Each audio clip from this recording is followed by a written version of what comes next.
el problema no es menor. Ya. Recordemos la entrevista que da inicialmente el embajador de los Estados Unidos en nuestro país al medio digital Primicias el 10 de diciembre de 2021 a propósito del retiro a las visas a ciertos generales que obviamente tampoco el embajador precisó, pero parece que entre otros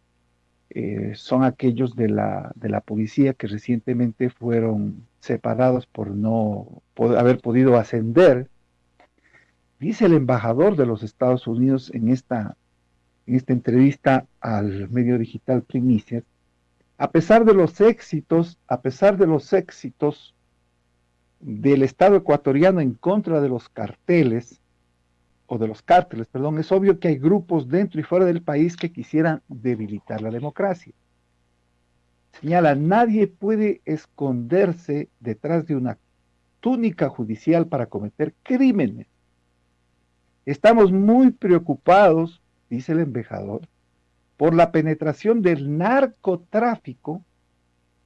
en Ecuador y en las fuerzas del orden. Tenemos nuevas herramientas para impedir la entrada no solo de determinadas personas, sino de sus familiares que están aprovechando los bienes robados, dice el embajador. Los narcos son una amenaza contra los jueces, fiscales, los puertos, funcionarios uniformados o civiles y la sociedad civil. Dice, pero al final del día, para cualquier inversionista, el Estado de Derecho es fundamental. Mire, el contexto que permite el retiro de las visas, que a propósito, en esta entrevista se precisa que en el 2020 se retiraron aproximadamente 300 visas y que en el 2021 habla de cientos de retiros de visas. Bueno, ¿a dónde quiero llegar? Que como usted lo señala, pues no es nomás el retiro de una visa a las personas que han ingresado o que estaban ingresando a los Estados Unidos, pues ya no pueden ir a divertirse en el centro del imperio, ¿no? En el centro del imperio a disfrutar de los placeres del capitalismo imperial. El problema es que esto, el retiro de visas,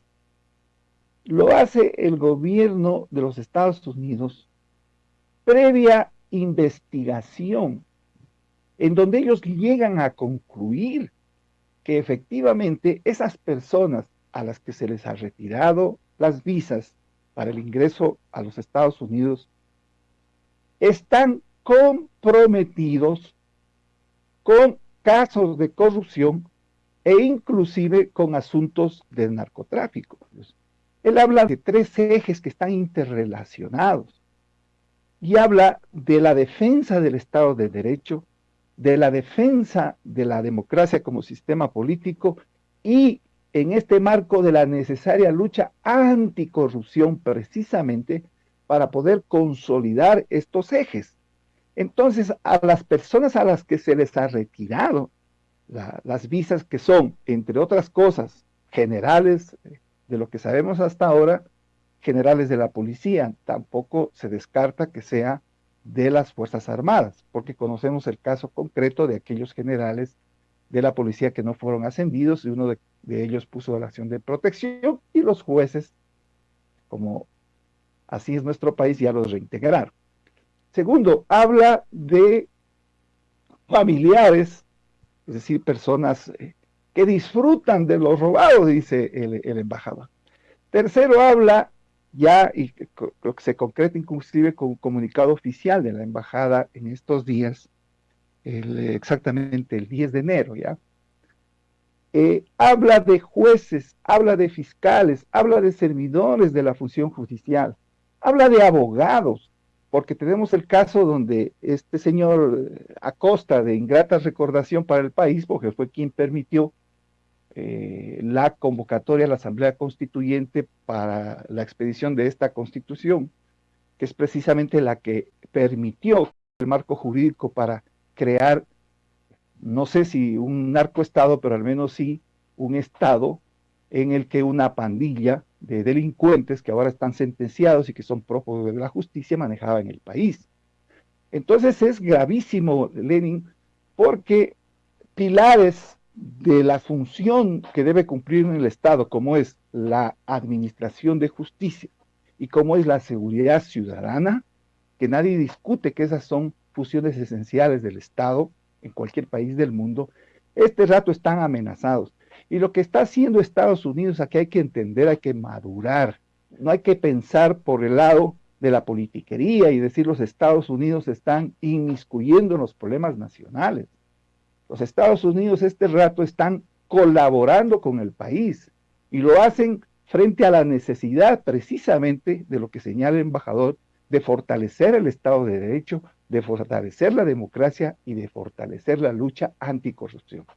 En los dos casos, inicialmente cuando hubo la declaración del embajador respecto de los narcos generales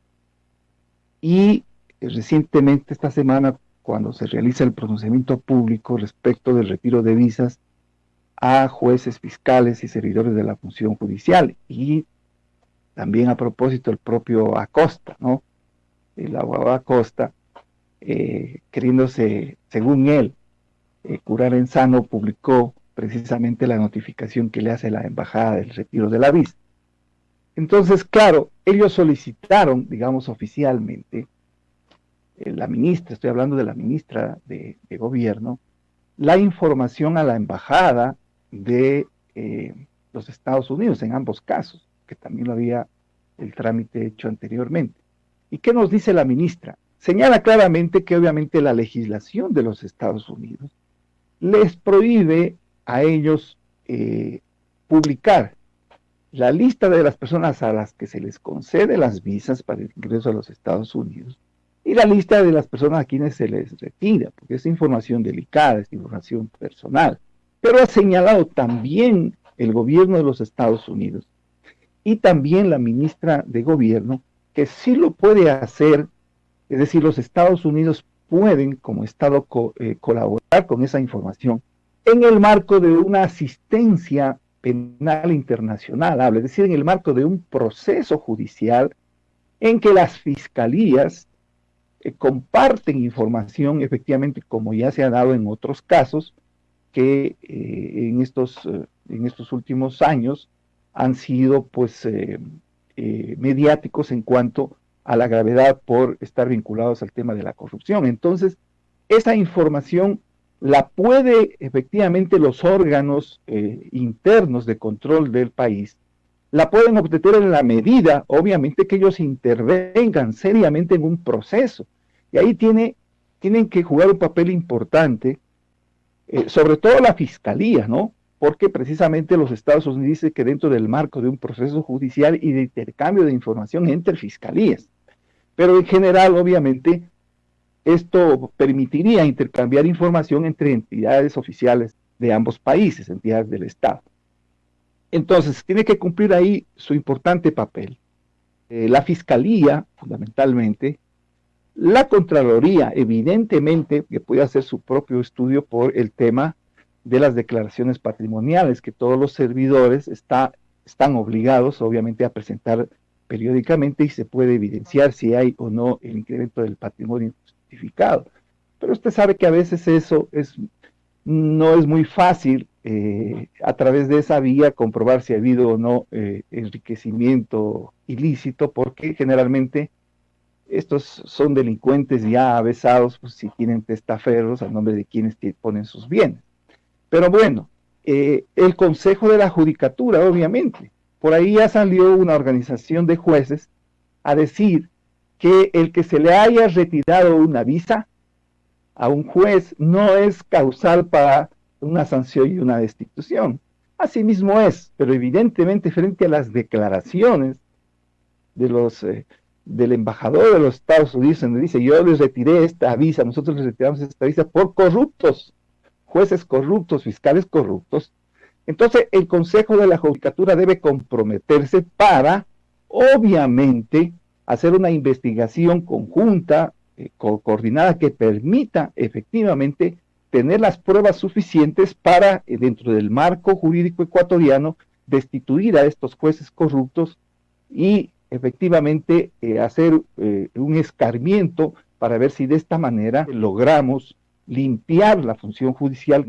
No es que este problema es recientemente a partir de que Correa y sus secuaces acceden al poder político o al gobierno, pero sí, efectivamente, ese gobierno fue el que facilitó que este rato estemos en estas condiciones graves. Primero, por el hecho de que con esa famosa constitución se permitió que sea el Consejo de la Judicatura, que estuvo en sus manos, quien sea el encargado precisamente de nombrar a los jueces, fiscales, defensores públicos, y obviamente respondiendo a la línea y a la estrategia del gobierno, proteger hasta cuando pudieron los delitos cometidos desde el gobierno. Obviamente no todos, eso hay que señalar, somos abogados, Lenin, y conocemos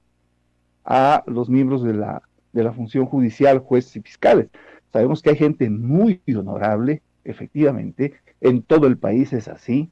pero conocemos también que hay ciertas fichas, entre comillas, que todo el mundo comenta y sabe que son corruptos y que están contribuyendo lamentablemente a tener un endeble sistema de justicia que es fatal para un proceso de consolidación de la democracia y lo que usted dice, es decir, afecta todo, afecta el Estado de Derecho, afecta la democracia y afecta la imagen internacional que proyecta el país y que va a impedir que importantes inversiones lleguen al país para poder dinamizar la economía y lograr esto que estamos empeñados todos, es decir, que el Ecuador tenga un crecimiento económico para el mejoramiento general de las condiciones de vida. Es tarea de todos, todos los hombres de bien. Yo creo que en el país